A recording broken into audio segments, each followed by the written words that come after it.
Hey guys, I'm here to talk with you today about the empty self. And J.P. Moreland describes in his book, Loving God with All Your Mind, um, a personality that we find today called the empty self. And basically, it is just a personality that we find that is empty, or I consider it to be one that we can also say is being spiritually immature or not incredibly intellectually developed.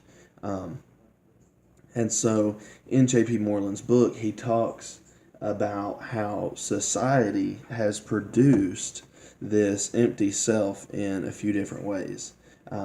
We see society is very visually driven. It's much more about what we can see and about things being visually appealing as opposed to them being true or them being necessary or being good for us. Also, society has produced this empty self by being so instantly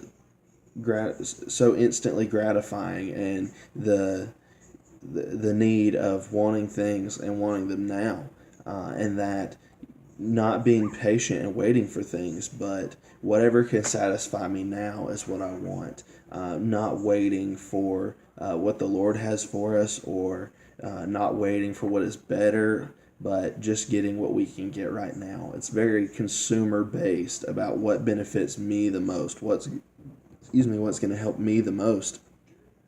And so these things they create this empty self in the fact that spiritual discipline or intellectual discipline is completely gone and is completely eradicated from a person. It's not seen as being important. We're not taught how to be intellectually disciplined. We're not taught how to be spiritually disciplined, for that matter.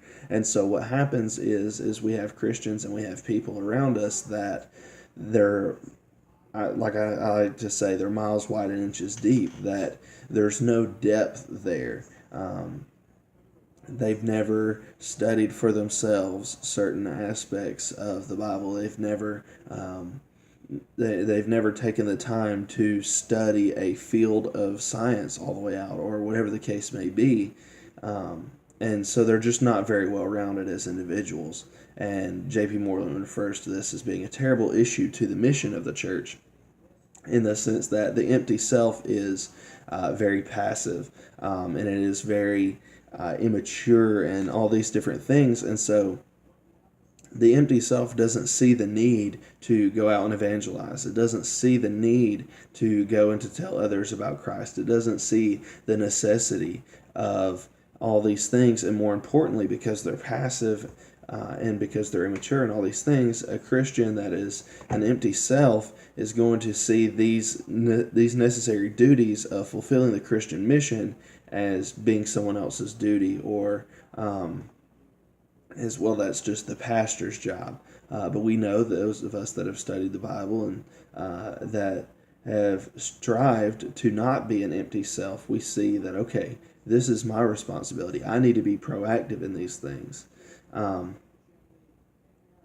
And the empty self is all around us. It's inside the church. It's in our church members that are sitting around us, and it's around us outside of the church, in the world around us. No one is exempt from the risk of being an empty self. So it's important for us as the church to try and figure out how we can minister to these people that are struggling with this issue of being empty, of being an empty self. And in J.P. Moreland's book, he refers to a couple key virtues that are important to not being an empty self, in an intellectual way. And I also see huge comparisons with not being an empty self in a spiritual way also. Talks about virtues of being truthful and honest, virtues of having faith and hope, and virtues of studying, being spiritually disciplined, and all these different things. The importance of having the virtues of having good English and syntax and grammar, and But all these things are important because when we try to instill in people, when we try to encourage people and help cultivate in them truth and honesty and hope and faith, and these are things that everyone needs, no matter what walk of life they're from, no matter what their background is, whether they're Christian or whether they're not. It doesn't matter. We all stand in need of faith and hope. But these things, they combat and they fight the empty self in that they call us to more. These virtues, they call us to rise above ourselves and to be a part of something that is bigger than ourselves. And this is important because the empty self is all about me. It's incredibly individualistic. J.P. Moreland said that, paraphrasing J.P. Moreland, and he said that the empty self is individualistic in that it doesn't see the importance of things outside of himself.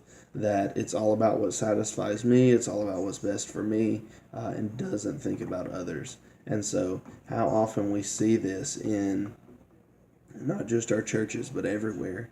And so it is important for us to learn and to think about how we can minister to that through encouraging people, through trying to instill and cultivate certain virtues into them and into their lives, but also teaching them and instructing them in how to be spiritually disciplined and how they can grow and how they can learn more about what they believe and about what their faith is, and kind of teaching them how to reason and how to use their logic to reason some of these things out. Because if we're honest, there's certain things in the Bible and certain things about our faith that are not just going to be naturally like, oh, okay, that makes sense, but need to be sought out and reasoned out using the logic that God has given us. So thank you for your time today.